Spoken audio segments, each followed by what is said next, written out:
Assalamualaikum warahmatullahi wabarakatuh. Halo teman-teman semuanya, kembali lagi bersamaku Jokes Crypto dan Saham di sini. Oke teman-teman ya, jadi kali ini kita bakal lanjutkan bahas ya tentang Bitcoin pastinya teman-teman.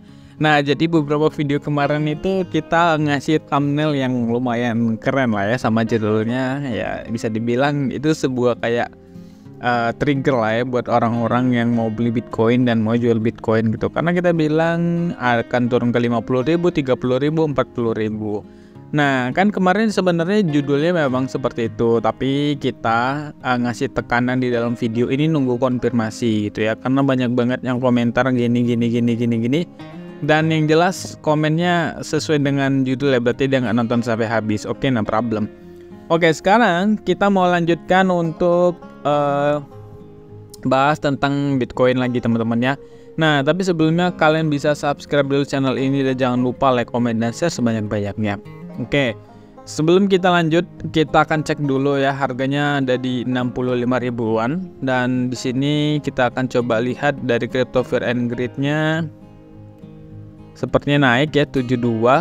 Terus di sini nggak ada berita yang panas untuk hari ini dan besok, tapi 14 hari ke depan ada 34, dan itu ya mungkin efek halving itu after ya. Jadi halving itu nggak langsung ngasih efek ke Bitcoin ya, tapi itu dia bertahap.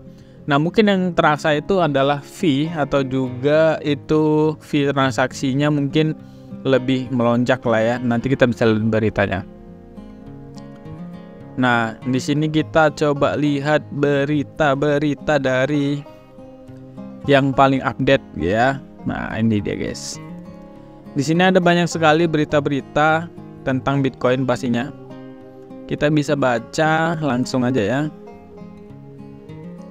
Berita. Nah, jadi teman-teman kalau mau baca berita tentang Bitcoin update tuh bisa langsung ke Twitter. Twitter tuh lebih cepet ya update-nya. Maksudnya udah di situ tuh udah instan, kita tinggal cari aja apa yang mau kita cari dengan cara kita mengikuti akun-akun tertentu.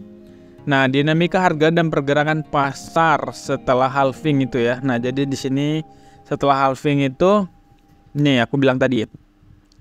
Nah, biaya pentransaksinya itu $240 ya teman-teman ya. Yaitu kecil lah kalau bisa dibilang. Orang yang punya satu Bitcoin, kalau misalnya transaksi satu Bitcoin terus di sini fee-nya segini ya kecil lah dibandingkan harganya gitu ya. Nah, saat ini Bitcoin diperdagangkan pada harga 64.000, yaitu turun 4,5% dalam minggu ini gitu ya teman-teman ya. Nah, di sini harga Bitcoin menunjukkan bullish ya setelah halving gitu. Ya, sebenarnya bisa dibilang ini sih udah menunjukkan bentuk-bentuk bullishnya teman-teman ya. Kenapa sih aku bilang bullish? Nanti akan kita coba teruskan teman-teman. Nah, lanjut di sini. Kalian bisa lihat ya harga terendahnya itu ada di 59, dan di sini untuk tertingginya paling di sekitar 722-an, hampir 73 ya. Terus di sini ada banyak juga ya tentang keputusannya. Di sini misalnya keputusan bullishnya. Nah, jadi mengingat ketahanan harga Bitcoin setelah halving itu terlihat pada TF 4 jam dan TF time frame 1 jam ya. Nah, supportnya di 59 atau juga di 60 ribuan lah itu ya. Nah, meskipun terdapat indikator bullish, kenaikan besar dalam biaya transaksi halving menimbulkan kekhawatiran signifikan. Ini untuk ini kan ada dua sudut pandang ya. Sudut pandang bullishnya seperti ini, sudut pandang bearishnya seperti ini. Nah, kalau misalnya Bitcoin nanti nggak bisa mempertahankan support utamanya, yaitu di area-area 60 berapa nanti ya kita cek. Nah, itu bakalan koreksi yang lumayan dalam nantinya teman-teman ya. Oke, kurang lebih begitulah ya untuk berita si Bitcoinnya. Lanjut di sini, wow, Bitcoin economy has been born ya. Ekonomi telah dilahirkan dengan bagus. Oke, di sini kita lihat Deutsche Bank berharap Bitcoin harga tetap tinggi setelah halving. JP Morgan tidak setuju ya. Intinya JP Morgan ini pengen harga Bitcoin ini turun dulu ya. Berarti dia udah tahu gambarannya nanti bahwasannya Bitcoin turun teman-teman.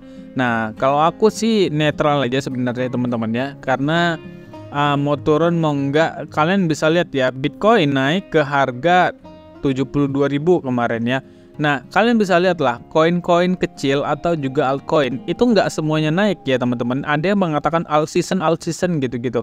Nah, itu sebenarnya hanya pemancing aja. Yang jelas yang naik tuh hanya Ethereum, BNB, Solana, dan kawan-kawan gitu. Kalian bisa lihat XRP, terus bisa lihat Cardano, dan lain-lain. Itu nggak bisa mencapai ATH-nya ke Bali teman-teman ya.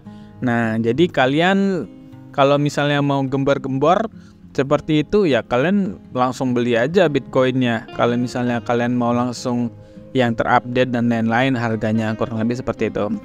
Kalau misalnya kalian cuma belinya altcoin terus kalian mantaunya Bitcoin ya, emang bisa bener aja. Cuma kan kalian kalau misalnya beli anaknya tapi nggak beli induknya ya gimana ya, nggak afdal aja gitu.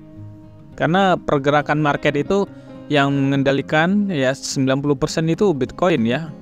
Kenapa aku bilang gitu? Bitcoin naik, market diem. Kalau misalnya ini nanti Bitcoin turun ya, misalnya Bitcoin turun ke harga 20.000, nggak mungkin altcoin nggak turun, pasti turun ya. Nah, itu aku bilang mengapa dia bisa mengendalikan pasar. Itu tadi karena memang dia yang bagus gitu. Oke, ini mungkin beritanya cuma tentang halving aja lah ya. Terus kalau misalnya kita nanti lihat gambaran Bitcoin kemana arahnya, ya mungkin kalau bisa dilihat secara teknikal, ya secara teknikal di sini kita lihat ya teman-teman ya di sini. Nah ini aku kasih Fibonacci ya teman-teman. Kenapa sih kita kasih Fibonacci? Ya ini adalah Fibonacci ya, ini Fibonacci-nya. Nah terus di sini aku kasih garis trendline teman-teman ya. Nih garis trendline-nya kita ganti warna merah aja deh. Nggak jelas ya, warna kuning. Nah gak apa-apa lah kuning. Nih kuning nih. Nah garis trendline-nya itu dia bisa dibilang ini adalah kayak fake out ya. Tapi ini nggak tahu juga ya. Ini bisa aja nanti dilurusin gini ya teman-teman ya. Jadi kurang lebihnya kita kasih blok seperti ini teman-teman. Nah ini dia, ini kan area support kuatnya nih ya. Nah ini kemungkinan Bitcoin bakalan bermain di rank sini dulu teman-teman ya. Jadi kalau menurutku sih dia bakalan kasih seperti ini dulu ya, karena kita akan pakai patch-nya ini. Nah gini, nanti keputusannya ada di garis ini teman-teman ya. Nah ini keputusannya ada di garis yang kita kasih brush ini, atau juga di sini bisa dibilang itu adalah area trendline-nya. Nah, di situ kebetulan juga ada Fibonacci 0,618 yang mana itu Fibonacci yang paling kuat, dan 0,5 itu juga kuat lah ya. Jadi keputusannya ada di sini teman-teman. Untuk sementara waktu kemungkinan bakalan naik emang ke 68. Setelah dia breakout, teman-teman bisa pasang long aja, dan untuk target kenaikannya kalian bisa ukur dari harga sini ya. Nih, harga yang kita kasih brush di sini. Nih, sampai ke sini. Ini adalah target kenaikannya, nanti kalian ukur lalu kalian pindahin ke atas ini ya. Nah, kurang lebih begitu. Tapi kalau misalnya nanti dia break di bawah 59, ya kemungkinan bakalan ke area 52 dan 51 gitu ya. Jadi yang nonton cuma thumbnailnya aja ya. Ya ya tau lah, terserah. Nah, yang jelas di sini ini Bitcoin ke 68 oke. Aku masih setuju, tapi di sini masih tertahan di 0,5 itu udah mentok juga ya kalau menurutku teman-teman. Jadi kemungkinan besar nanti dia bakalan konfirmasi di 0,618 ini. Kalau misalnya nanti ini jebol, ataupun juga nanti kalau misalnya dia sudah menyentuh garis moving average 50 ya, itu nanti konfirmasi juga di situ teman-teman ya. Ini moving average 50 kalau dia naik dia bakalan ke garis Fibonacci 0,618 ya. Sehingga keputusannya yaitu kalau mau beli sekarang, kalau menurutku sih nggak usah dulu karena dia masih belum jelas ya. JP Morgan juga berharap dia turun karena harga fee dari si Bitcoin ini tadi semakin naik ya, sehingga ini harus turun terlebih dahulu teman-teman agar orang bisa mengambilnya di bawah ya, biar nggak terlalu rugi amat. Tapi kalau misalnya nanti dia jebol di atas ya, kemungkinan dia bakalan naik ke harga kurang lebih, kita coba ukur aja deh ya biar nggak tebak-tebakan. Kalau misalnya nanti dia betulan jebol ya. Kalau misal jebol teman-teman ya, ini kan kok aku lupa ya di mana? Di mana nih? Di sini kah? Iya, di sini price range. Ini kan kalau misalnya ada jebol ya, kurang lebih 20%-an. Ini time frame 1D.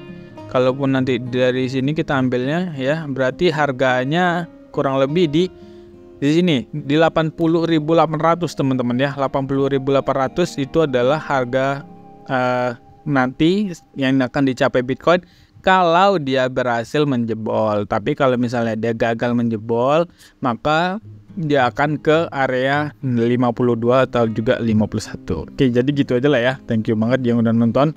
See you next time, dan semoga kalian bisa mencerna videonya sampai habis. Assalamualaikum warahmatullahi wabarakatuh.